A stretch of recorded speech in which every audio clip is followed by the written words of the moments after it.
So let's read the question. The question says that let f of x is equal to minus 1 plus mod of x minus 2 and g of x is equal to 1 minus mod x. Then set of all possible values of x for which fog x is discontinuous is. The options are 0, 1 and 2, 0 and 2, 0 and empty set. इस question में f of x दे रखा है minus 1 plus mod of x minus 2 और g of x दे रखा है 1 minus mod x.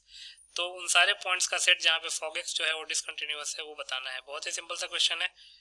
पहले हम की कॉन्सेप्ट लिख लेते हैं. की कॉन्सेप्ट तो लिख सकते हैं for a function f of x to be continuous at x is equal to a, left hand limit at x is equal to a should be equal to right hand limit at x is equal to a should be equal to f of a.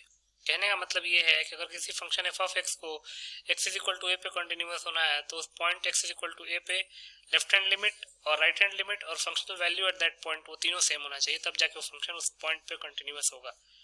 तो इसी की concept को use करके इस question को solve कर लेते हैं. क्वेश्चन में f of x क्या दे रखा है minus 1 plus mod of x minus 2 और g of x दे रखा है 1 माइनस मॉड x. तो fog x की डिसकंटिन्यूटी चेक करनी है. fog x का मतलब क्या है, f of x में जहां जहां x है वहां पे g of x पुट कर देंगे. तो जहां minus 1 plus g of x क्या हो जाएगा 1 माइनस मॉड x माइनस 2. तो fog x क्या आ गया हमारे पास, fog x आ जाएगा minus 1 plus mod of 1 minus 2 क्या हो जाएगा माइनस 1. तो माइनस 1 माइनस मॉड x. अब माइनस कॉमन ले लेते हैं तो जगह minus 1 plus mod of minus of 1 plus mod x. अब मॉड x एक पॉजिटिव क्वांटिटी है, मॉड हमेशा पॉजिटिव होता है. पॉजिटिव में 1 ऐड करेंगे तो ऑलवेज पॉजिटिव. पॉजिटिव को माइनस से मल्टीप्लाई करेंगे तो नेगेटिव. नेगेटिव का मॉड तो पॉजिटिव ही हो जाएगा. तो इसको हम mod of 1 plus mod x ही लिख लेते हैं. अब अगर x greater than equal to 0 हुआ तो मॉड x जो है वो एज इट इज खुलेगा, और चूंकि mod x greater than equal to 0 है तो मॉड उसका पॉजिटिव होगा. और पॉजिटिव प्लस 1 क्या हो जाएगा पॉजिटिव, और पॉजिटिव का मॉड तो एज इट इज खुलता है. तो हो जाएगा माइनस 1 प्लस x. अब x अगर लेस देन 0 है तो मॉड x जो है वो माइनस x बन के खुलेगा, और माइनस x तो 1 माइनस x हो जाएगा. और अगर x लेस देन 0 है तो x की वैल्यू माइनस 1 ले लीजिए तो 1 माइनस माइनस 1 2 हो जाएगा. वो पॉजिटिव है, पॉजिटिव का जो मॉड है वो एज इट इज खुलता है. तो जो minus 1 plus 1 plus minus x. Minus x क्यों, क्योंकि x लेस देन 0 था.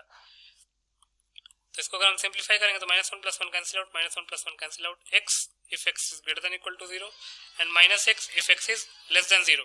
ये fog x आ गया हमारे पास. अब चूंकि फंक्शन का behaviour x is equal to 0 पे चेंज हो रहा है तो हम x इज इक्वल टू 0 पे ही लेफ्ट हैंड लिमिट निकाल लेते हैं. तो LHL at x is equal to 0 वो क्या हो जाएगा लिमिट x टेंड्स टू 0. अब LHL का मतलब क्या है, लेफ्ट हैंड लिमिट मतलब 0 से छोटे पे फंक्शन क्या है, तो 0 से छोटे में फंक्शन है माइनस x. तो ये हो गया माइनस x. अब x की वैल्यू 0 पुट करेंगे तो 0 ही हो गया. RHL at x is equal to 0 निकालते हैं तो राइट हैंड लिमिट मतलब कि 0 प्लस पर फंक्शन वैल्यू क्या हो जाएगी, फंक्शन क्या है प्लस x है. तो इसका मतलब कि x इज इक्वल टू 0 पे limit x tends to 0 x क्या हो जाएगा 0. अब fog 0 निकालते हैं तो x इज इक्वल टू 0 के लिए फंक्शन डिफाइंड है x.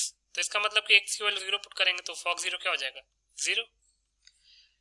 तो लिख सकते हैं since LHL at x is equal to 0 is equal to RHL at x is equal to 0 is equal to f of 0. तो इसलिए fog x is continuous at x is equal to 0 and everywhere else. पहली चीज कि हमने x is equal to 0 पे इसलिए check किया क्योंकि x is equal to 0 पे ही तो फंक्शनल बिहेवियर चेंज हो रहा था. जहां पे फंक्शनल बिहेवियर चेंज होगा वहीं पे तो कंटिन्यूटी डिसकंटिन्यूटी चेक करेंगे. उसके अलावा तो बाकी सारी जगह पे कंटिन्यूअस ही होगा. तो फंक्शनल बिहेवियर 0 पे चेंज हो रहा था इसलिए हमने 0 पे कंटिन्यूटी चेक करी तो कंटिन्यूअस आ गया. तो x इज इक्वल टू 0 पे तो कंटिन्यूअस है ही सही, और एवरीवेयर एल्स पे तो ऑलरेडी कंटिन्यूअस है. तो इसका मतलब कि fog x का क्या हो जाएगा, therefore fog x is continuous everywhere for all x. तो इसका मतलब कि set of all points of discontinuity क्या हो जाएंगे, लिख सकते हैं therefore set of all points of discontinuity for fog x will be phi, एक एम्प्टी सेट है। तो देख लेते हैं कि इस ऑप्शन में लिखा हुआ है डी ऑप्शन में, तो डी ऑप्शन जो है हमारा करेक्ट ऑप्शन हो जाएगा। तो D option will be the final answer. I hope you understood it well. Best of luck.